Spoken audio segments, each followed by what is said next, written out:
ጥዕና ህብሌ ከመይ ጸንሑ ክብራት ተመልከቲ ቴሌቪዥን ድምፂ ያነ ትግራይ ነዝዕለት ዝበልናዮም ዜናታት ሒዝና ልኩም ቀሪብና ኣለና ሓይልታት ትምክሕቲ ክልል ኣምሓራን መላፍንቶምን ኣብ ልዕሊ ተጋሩ ነበርቲ ሕሞራን ከባቢኣን ሕዝቡን መጠነ ሰፊሕ ኣርሜንያዊ በደላትን ጨፍጫፋትን እናፈጸሙ ከም ዝርከቡ ተገሊጦም እዞም ጸላእቲ ኣብ ዓውደ ኩናት ብሓየት ሰራዊት ትግራይ ይበጽሖም ዘሎ ስዕረት ዓንጻንጾ ኣብ ሕሞራን ከባቢኣን ዝነብሩ ተጋሩ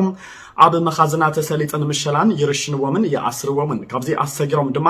ኢዶም ንድሕሪት ኣሲሮም ምስ ሂወቶም ናብ ሩባ ተከዘና ደረበዎም ከም ዝርከቡን ምንጭታትና ካብቲ ከባቢ ሓቢሮም ኣለዎም ከም ዕድል ኮይኑ ካብዚ ኩሉ መስካዕካ ግፍዒ ኣምሊጦም ናብ ሱዳን በመኻድ ሂወቶም ዘድሕኑ ወገናትና ካብ ሱዳን ከም ዝበልዎ ኣብ ልዕሊ ህዝቢ ዞባ ምዕራብ ትግራይ ዝፍጸም ዘሎ መጠነ ሰፊሕ ግፍዓዊ በደላትን መቕተልትን ካብ መዓልቲ ናብ መዓልቲ እናተጋደደ ይርከብ ኢሎም ኣለዎም ዛጊድ ድማ ብጭካንን ዘሰንብድን ኣገባብ ምስ ሂወቶም ናብ ተከዘ ዝተደርበዩ 4 ወገናትና ኣብ ሃገረ ሱዳን ወደል ሒሎ ዝተባሃለ ከባቢ ከም ዝተረኸቡ ዝሓበሩ ምንጭታትና ህዝቢ ዓለምን ዓለም ለኸ ትካላትን ነዚ ኣብ ልዕሊ ህዝቢ ሕሞራን ከባቢኣን ዝፍጸም ዘሎ ገሰተ ሰብኣዊ መስላትን ዘስካሕክሕ በደላትን ጠጠው ንኽብል እጃሞም ንኽጻወቱ ግዳያት ዝግፍዕ ዝኾኑ ወገናትና ጻውዒት እናቕርቡ ከም ዘለው ኣመልኪቶም ነፃውዒት ፋይናንሳዊ ደገፍ መንግስቲ ትግራይ ምላሽ ንምሃብ ኣብ መላእ ዓለም ዝርከብ ትግራዋይ ብዝተፈላለዩ ውዳበታቱ ኣቢሉ እቶትና ተኣኻኸበ እዩ ኣብ ዓባይ ብሪጣንያ ዝርከቡ ተወለትን ፈተውትን ትግራይ እውን ንደገፍ መንግስቲ ትግራይ ዝውዕል እቶት ንምትእኽኻብ ንከተማ ለንደን ሓዊሱ ኣብ ዝተፈላለዩ ከተማታት ዩናይትድ ኪንግደም ድሙቕ ፌስቲቫል መተኣኻኸቢ እቶት ኣሳሊጦም ኣለዉ ዛጊድ ድማ ልዕሊ 620,000 ፓውንድ ቃል ከም ዝተኣተወ ንምፍላጥ ተኻኢሉሎም ተሳተፍቲ እቲ ፌስቲቫል ከም ዝበልዎ ኣብ ዓዲ ዘሎ ትግራዋይ ነታ መተካእታ ዘይብላ ሂወቱ ምእንቲ ህዝቢ እናወፈየ እዩ ንሕና ሰሪሕና እንረኽቦ ገንዘቢና ንሕተት ዘለና እዚ ድማ እቲ ኣዝዩ ዝቐለለ እዩ ብምባል ዝነኣሰ 1,000 ፓውንድን ልዕሊኡን ከም ዘወፍዩ ቃል ኣትዮም እዮም እቲ ፌስቲቫል እንታይ ይመስል ነይሩ ከም ዝስዕብ ዳሲስና ኣለና ወረርቲ ሓይልታት ፈለማ ኣብ ልዕሊ ትግራይ ወራር እንትትፍጽሙ እቲ ቀንዲ ሓቂነምዎ ዝመጹ ንትግራይ ብ30 ዓመታት ንድሕሪት ምምላስ ዝብል እኩይ ዕላምኦም ተግባራውን ምግባር ኣብ መሬት ትግራይ ኣብ ዝጸንሑለን 8 ኣዋርሕ ዘይፈጸምዎ ግፍዒ የለን መርሸንትን ምጉዳል ኣካልን ዓመፅን ስርቅን ምዕናውን ምቅጻልን መለለይ እዞም ፋሽሽታውያን እዩ ካብ በሪ እንዳውልቀ ሰባት ክሳብ ዓበይቲ ማሽነርታት ካብ ተሽከርከርቲ ኣብያተ ዕዮ መንግስትን ውልቀ ሰባትን ክሳብ ፋብሪካታትን ኢንዳስትሪታትን ዝኸኣልዎ ጽዒኖም ብምግዓዝ ዘይኸኣልዎ ብምቅጻል ኣብ ልዕሊ ትግራይ ሰፍ ዘይብል ዕንወተ በፂሖም እዮም እዞም ከተማ ንከተማ እናተሽለኽለኸ ገበን ምፍጻም እምበር ኣብ ቅድሚ ሓየት ሰራዊት ትግራይ ደው ኢሉ ክምክት ዘይኽእል ዓምባኽ ሰራዊት ዝሃነፁ ወረርቲ ሓይልታት ብጅግና ሰራዊት ምክልኻል ትግራይ ተደሲቖም ምስ ተጸራረጉን ብህዝቢ ዝተመረጸ መንግስቲ ናብ ቦትኡ ምስ ተመለሰን ድማ ፈላማይ ዕዮ ገዛ መንግስቲ ትግራይ ነቲ ብሚልዮናት ዝቝጸር መረበቱ ገዲፉ ፋሕ ጭንግራሕ ኢሉ ዘሎ ትግራዋይ ናብ መረበቱ ምምላስ ከምኡውን እግሪ ክተክል ምግባርን በቶም ወረርቲ ሓይልታት ዝዓነወት ትግራይ ናብ ንቡር ክትምለስ ምግባርን ቀንዲ ዕዮ እዩ ነዚ ንምግባር ድማ ፕሬዝዳንት መንግስቲ ትግራይ ዶክተር ደብረጽዮን ገብረ ሚካኤል ኩሉ ኣብ መላእ ዓለም ዘሎ ትግራዋይ ፋይናንሳዊ ደገፍ ንትግራይ ንኽገብር ብዕሊ ጻውዒት ተቕሪቦም እዮም ነዚ ምላሽ ንምሃብ ኣብ መላእ ዓለም ዝርከቡ ተጋሩ ዝተፈላለዩ ምርብራባት እናገበሩ ይርከቡ ተጋሩ ነበርቲ ዓባይ ብሪታንያ እውን ነዚ ጻውዒት ምላሽ ንምሃብ ኣብ ከተማታት ለንደን ዌስት ሚድላንድ በርሚንግሃምን ነቲንግሃምን ድሙቕ እቶት መተኣኻኸቢ ፌስቲቫል ኣካይዶም ኣለዎም እቲ ንስዋኣት ብምዝካር ዝፈለመ ብርክት ዝበሉ ተሳተፍቲ ዝተረኸብሉ ፌስቲቫል ዝተፈላለዩ ስፖርታዊ ፍጻመታት ሰርከስ ምርኢት ሙዚቃን ጨረታን ዘተኣናገደ እዩ ድምፂ ወያነ ትግራይ ድማ ኣብቲ ፌስቲቫል ተረኺባም ንገለ ተሳተፍቲ ኣዘራሪባ ኣላ ህዝብና ካብትናይ ቅድም ዝበለፀ ሕጂ ምሕጋዝ ዘድልዮ ኩለና ብዘለና ዓቕሚ ትዕበት ንኣስ ውሒዳ ከይበልና ኩላትና ዘለትና ዓቕምና ብቕርሺ ብኩሉ ሓገዝ ክንገብር ኣለና ናይ ቅርሺ ጥራይ ይኾነ ሓገዝ ናብ ሞራል ሓገዝ እውን ኣሎ ንህዝብና ቅርሺ ጥራይ ይኾነ የድልዮ ኣጅኻ እውን ይደልዮ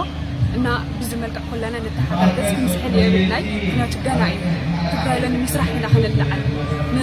ካብ ዝውግን ምድሓት ትግርስ ትግራይ ለንምስራሕ ስለዝኾነ ኩለና ንህዝብና ንምሕጋዝ ላዕሊ ካብቲ መራሒና ዶክተር ደብረጽዮን ከም ዝበሎ ትንሱ ዝሃበና መሰረት ኩለና በብ ዝበለና ካብቲ ዝበለና ላዕልስ መዓር መስዋዕት ሂወቶም እንዳኸፈሉስ እቲ ዘሎ እታ ዝበለና ብገንዘብስ ኣይናይ ኮይኑ ስለዚ ንትግራይ ግደፉን ሓደ ወርሕስ ካልእ እውን ይግብኦ ሂወቱ እንዳገበሩሉ እሞ እዚ ብጣዕሚ ደስ ዝብል እየ ዝብል ኩሉ ትግራዋይ ኣብ ዘሎ كابتي مرحينا زولو شيخ يكونس كم لعلونس هاينا يكونين تقرأي سيواتنا والمخافرنا لنا لما أنت ناي فيستيفال قد أنا نكايد لنا ناي فيستيفال قد أنا لنا زينا دكتور دبرتشن ساوعيت جويرا المجار هنا عنده عائلة مقرب لقانا أكايد أن قبر لنا نصرف لنا كله تقرأي ليه قالوا كونتريبيوت كقبر هيو برنامج ما تعيش فيستيفال بتعمل بس اليوم كلنا وضعنا ننبر بيزنا نعدنا المنستنا نحضر له برنامج اليوم كلنا عندنا بب جمنا لدل كله تحققنا عدنا كنعبي لما أنت ناي UK مخته نتجراي نقول زلنا من كساس تبوك يكايد له ያው ሁሉ ትግራይ ኣብ ዩናይትድ ኪንግደም ነበር በሓደ ተኣኪቡና ሓደ ቦታ መፅዩ ብገንዘብ ይኹን ብሞራል ይኹን ብስነጥበባዊ ይኹን ኩሉ ጽቡቅ ይሓልፈሉ ጽቡቅ ይደሎ ኣብቲ ብምትሕባር መኸተ ትግራይ ጨንፈር ዩኬን ኔትወርክ መናእሰይ ትግራይን ዝተሳለጠ ፌስቲቫል ዝተሳተፉ ወገናት ኣብ ዓባይ ብሪታንያን ካልኦት ሃገራትን ተጀሚር ዘሎ እቶት ናይ ምትእኻብ ስራሕቲ ተጠናኺሩ ክቕጽልን እዚ ተመክሮ ኣብ መላእ ዓለም ናብ ዘለው ተወለድትን ፈተውትን ትግራይ ተጋፊሑ ንትግራይ ዝውዕል ፋይናንሳዊ ደገፍ ብበዝሕን ብቕልጡፍን ክትኣኻኸብ ጻውዒቶም ኣቕሪቦም እዮም ዲያስፖራ ተጋሩ ኣብ ደገ ዘለው ቅድሚ ሕጂ እውን ጽቡቕ እዮም ሰርሑ ነይሮም ሕጂ እውን ብዝበለጸ ካባና ሪኦም ካብ ዩኬ ሪኦም ዝበለጸ ካብ ዩኬ ገይሮም ንኽሰርሑ ብዘጋጣሚ መልእኽቲ የመሓላልፍ ደሊ ኣብ ኩሉ ኤውሮፓ ኣብ ኤስያ ኣብ ኩሉ ኣሜሪካ ኩሉ ዘሎ ሃገራት እጃና ክንወስድ ሕግዝ ዘለና ዝተፈላለዩ ነገራት ብገንዘብ ይኹን ሓይሊ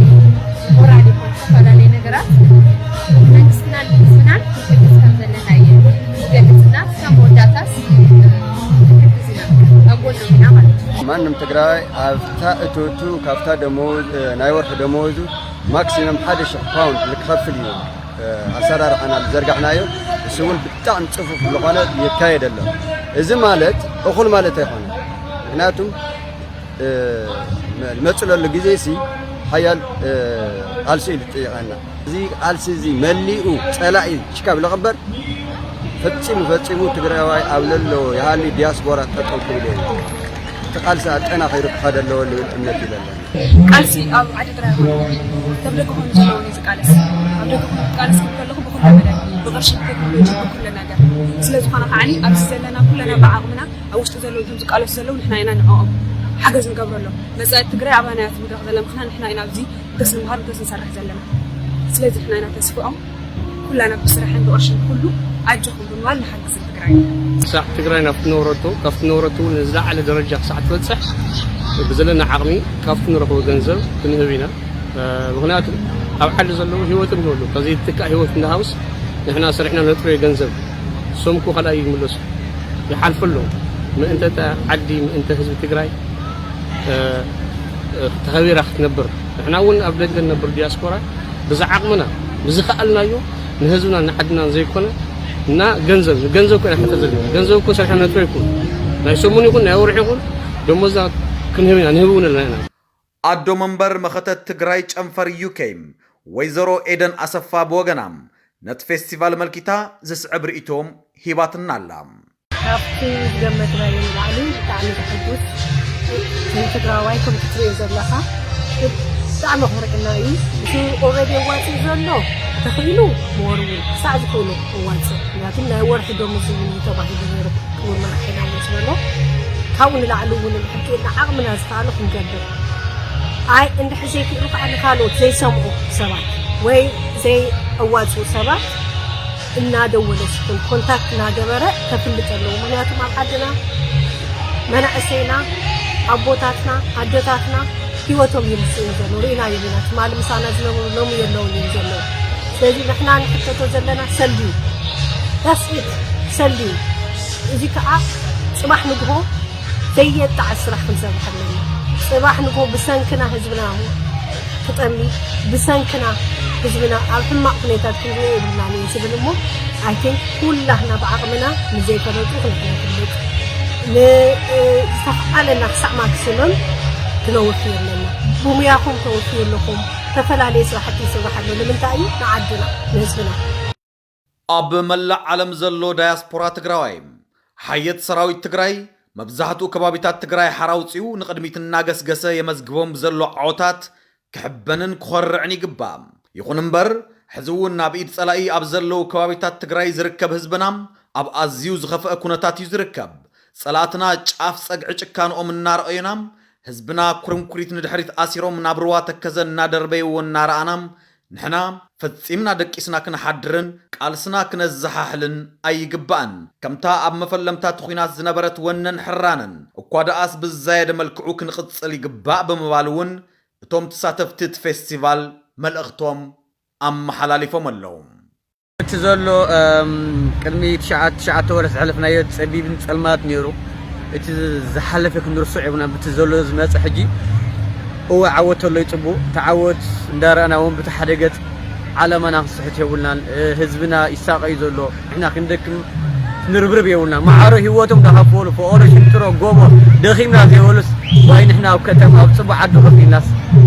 كندكم يقولنا ايهم ناين ايزن كبرت علينا كل تقراوي هم تقراوي مثلا سبيشالي او دياسبورا كان نبر سبا از مجمره تصوص لنا قاسينا نقبر نيرنا اتريليتي كوفيلنا أنا نحضر نيرنا نتنا نحسب نقلس وزح عينت سلامة وسلفة بمخان وزح عينت قارسينا غيرنا حين ذي قرونا يمزح على كبابنا تقال 6 توي سلام مرليو أي تفا سلال غنا بنيشتينا غير لعجمنا نمثل لنا هذا خنا تطريقة لها نمزح على نجارات تقراوي هذه بتي تاريخي ولا العوت نمزح على كبابي كوانا لصب نجار هوني ليلا عبد الجزل دياسبورا تعاوتنا جنا أي توجه جنا أبطلع أزول مريت له جنا أبطلع أزول حزبنا له أو حمورا زغرو زول قفعكم نور لنا جنا تدي فوق يوصل سعد وصل إن إحنا دمت إن حزبنا حكون لنا حزبنا حرح سقوط تجراي من لئة كأبطلع سقوط كارسنا تنكر له كارسنا خطنا له كل تجراينا حدا سمر كستم كله له كلنا بب زلنا يبوتا لكن قدرن كابلنا كلنا تلاعلنا كل عد زلكم بخمس ملقع بإيفنت ملقع بس تقالكم ملقع نبزلو كله بفندمي قرشنا تنقل علينا أبت فيستيفال دقفتي قالس حزب تግራይን مقالست وتصح حزبنا زخونو ኤርትራውያን ተወለድቲ ዓዲ ኾላን ከባቢኡን ጻውዒት መንግስት ትግራይ ብምቕባል 10,000 ፓውንድ ዘወፈዩ እንትትኸውን ብወካሊኦም ኣቢሎም ድማ ዝስዕብ መልእኽቲ ኣመሓላሊፎም እዮም ንሕና ደቂ ዓዲ ኾላን ከባቢያን ኣብ ጎኒ ህዝቢ ትግራይ ኮይና ነቲ ዝሓለፈ ስቅያት ማዓረ ኮይና ድጋፍና ዘርአናሉ በብውልቂ እኳ እንተነበረ ብሓፈሻ ሙልና ተኣኪብና ግን ድጋፍና ወላ እኳ ዝኣክል እንተዘይኮነ ብዝከኣልና ግን 20,000 ፓውንድ ደገፍ ጌርና ኣለና እዚ ደገፍዚ ምናልባት ነቲ ዝተኻየደ ዕንወትን ብርሰትን ዝትክእ እኳ ብምንም ተኣምር እንተዘይኮነ ህዝቢ ትግራይ ሓውና ከም ምዃኑ መጠን ግን ጋና በይኑ ኮይኑ ዝብድሆ ብሕጂ ዝመፅእ ብድሆታት እውን ንሕና ኣብ ጎኑ ከም ዘለና ነሪኣሉ ኣጋጣሚ ዳኣሉ እምበር ካልእ ትርጉም የብሉን እቲ ፌስቲቫል ጎናጎኒ ምትእኽኻብ እቶት ዝተፈላለዩ ምድላዋት እውን ኣተኣናጊዱ እዩ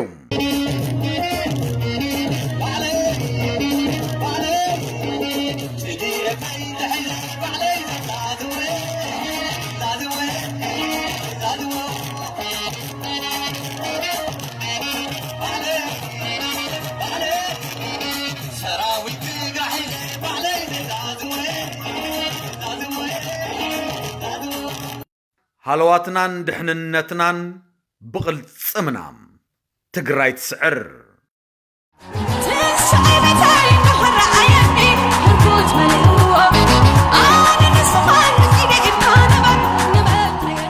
ኣብዚ ዋና ውይይት ተፅዕነ ነይሩ እዚ ግን ካብ መጠን ላዕሊ ደስ ኢልና ብጣዕሚ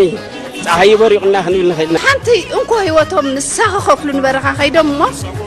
እዞም ደቅና ጀጋኑ ታሪክ ሰሪሖም ክምለሱ ከለዉ ካብ መጠን ንላዕሊ ተሓጒስና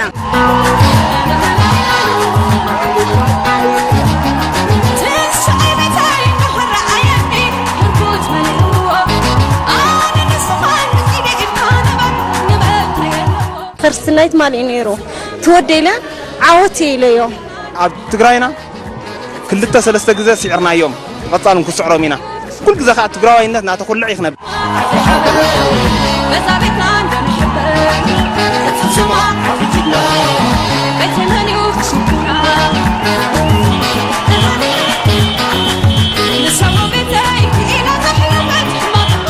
ناي قطر العجلات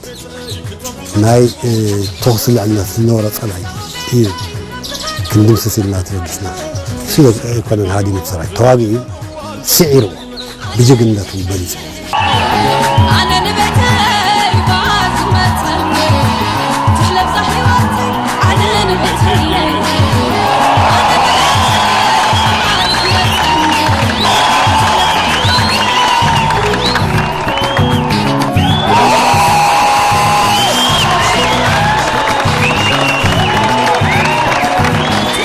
زوم تشافنا هم تادرهم تحيلهم زي دمسنا حرهم زي ما وصل الفلد مش كله إيد ما هاون كأم عدل زي توك أمد هم تادرهم إيد نكسو تصور بس يحرقون إيد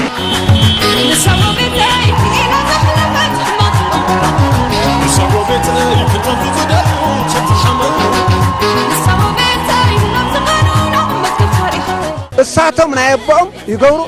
أنا يبونا نقدر سرنا يا ولدنا تأمر سرحتي يوم تمدقنا تحلب صحيواتي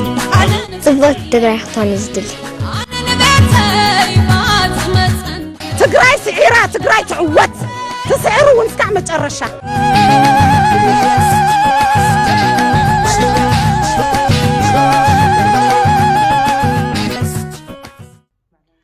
كاب تلفزيون دمص يعني تግራይ زيناتاتنا حزبنا قصليوم اب تግራይ ازيو زتحساسب سباو قلولاو كم زلون زسكعك غفعታት زحلفو وغناتنا دما اب حسم خنታት كم زركبون مكتل وانا صحافي ودب حبرات هاغرات افليطوم حلافي بيرو متحبار سباو حاجز ودب حبرات هاغرات مالتون اوچان مختل وانا صحافي اتودبن مارتين غريفس اب تግራይ نخلت معاتات عدت كم زكايدو دحر محبرم اب اوان صانحيتوم دما اب تግራይ ازيو زتحساسب سباو قلولاو كم زلو معزابوم بسنكي ورار فاششت ابي احمد هيوتوم زصلمتوم وغنات كم ززارربون اوچا افليطلوم اتوم حلافي ابي تግራይ بسنكو كوينات غزاوتومن حرشومن غريفوم زهادومن زنبرم كله حفته جنت سينوم طرح ايدوم زترفون سبات رخيبه نيرم ابي حوزين زرخبكوم ابالات حدا بيتسب غزوم تبارعو اخلوم دما تزميتوم كمزيم زبلو كسابلومي مصلل غزا خونه زبلع زيبلوم وغنات مرعي ازي يو زحزن كم زبلو اتزينا حبيرلوم مارتين غريفس ابي تግራይ ابلعل زركبو تكالات طعنا ابيات تمرتي غودا غدماين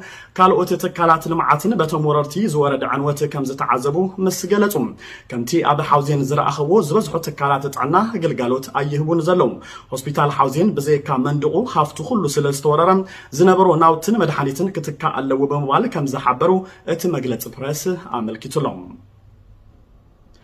منستر غدات وصاي امريكان قدماي منستر سودانن اب تግራይ بزعبا زلو سباو قلولاو زتيوملو منستر غدات وصاي امريكا انتوني بلينكنن مس قدماي منستر سودان عبد الله حمداك اب تግራይ بزعبا زلو سباو قلولاو تمالي كم زتزتون كلتيو مسر سلطانات دما بتينا تغادد زمص قلولاو كم زتشاقلون سباو حاجز دما بملؤنتن بزي غدبن نا بتتقمت نخباص كم زتسمعمعون رويترز صبصيبلهم بزي كازي اتو مسر سلطانات عصب بعدو سرايت والكمالخ اساس افورقي تمليسون اب تግራይ مئتاو كم زتحساسبهم مغلاصوم اتزينا املكيتلهم انتوني بلينكنن عبد الله حمداكن اب تግራይ غوربابت كللاتن زلو غلچت كم زشاقلهم مسغلصوم توخسي ططو نمبال زخل زرب نخجمرن كلهم وغنات زحقفه هاغراوي بوليتيكاو لزب نخكايدن كم زتسمعمعو تطبصاب املكيتلهم خبر وزبانا ورجع زي سكالو دومغي تاريخنا ودومغي حبرنا زي حسس بزلولو هالواتنا دحننتنا بقلص امنا فلسفنا زي طوى بحيلي منقد نتحكم عنا صغرو ببلحات نصغرو بعقلي ابي موداتام ጉጅለ ፋሽስት አብይ አሕመድ ህዝቢ ትግራይ ብጥሜት ንምንብርካኽ ሕርጊድ ይብል ከም ዘሎ ተገሊጾም ኣብዚ ሕዚ እዋን ኣብ ትግራይ ዘሎ ሰብኣዊ ቅልውላው እናኸፍአ ከም ዝመፀ ዝሓበረ ፒቢኤስ ዝተባሃለ ማዕከን ዜና ኣሜሪካ ጉጅለ ፋሽስት አብይ አሕመድ በአንጻሩ ህዝቢ ትግራይ ብጥሜት ንምንብርካኽ ሕርጊድ እናበለ ከም ዝርከብ ጸብጺቡሎም ፋሽስት አብይ ወታደራዊ ስዕረት ከም ዝተጎምገመን ብሰንኪ ኩናት ተጸባይ ረድኤት ዝኾነ 5 ሚልዮን ተጋሩ ድማ ምግቢ ከይረኽቡ ረድኤት ዘጽዓና መኻይን ፕሮግራም ምግቢ ዓለም ናብ ትግራይ ከይኸዳ በቲ ፋሽስታዊ መራሒ ከም ዝተኸልኸላን እቲ ጸብጻብ ኣመልኪቱሎም ኣብ ትግራይ ዘሎ ቅልውላው ግዜ ዝህብ ከም ዘይኮነን ጉጅለ ፋሽስት አብይ አሕመድ ምግቢ ከም መሳርሒ ኩናት እናተጠቐመ ከም ዝርከብን ዝተዛረቡ ወካል መንግስቲ ትግራይ ኣይተ ዮሐንስ አብርሃም ማሕበረሰብ ዓለም ቀልጢፉ ግብራዊ ምላሽን ተዘሂቡ ኣብ ትግራይ ብሚልዮናት ዝቆጸሩ ወገናት ብጥሜት ከሃልቁ ከም ዝኽእሉ ኣጠንቂቖመሎም ምምሕዳር ጆ ባይደን ነቲ ሰብኣዊ ሓገዝ ናብ ትግራይ ከይኣቱ ዝተፈላለዩ ዕንቅፋታት ኣብ ልዕሊ ይፈጥር ዘሎ ፋሽስት አብይ አሕመድ ጻጢ ንኸምብራ ንኣማሕዳሪ ተተካሊ ተራድኦን ዓለም ለኸ ልምዓት ኣሜሪካ ማለት እውን ዩኤስኤድ ሰማንታ ፓወር ናብ ኢትዮጵያ ከም ዝለኣኸ እቲ ዜና ወሲኹ ሓቢሩሎም እምበኣር ክስ ዝኸበርኩም ተመልከቲ ቴሌቪዥን ድምፂ ወያነ ትግራይ ዕለታዊ ዜናታትና እውን ኣብዚ ዛዚምና ኣለና ስለምክትታልኩም ኣመስጊና ኣለና ሃልዋትናን ድሕንነትናን ብቕልጽምና ትግራይ ትስዕር ሰላም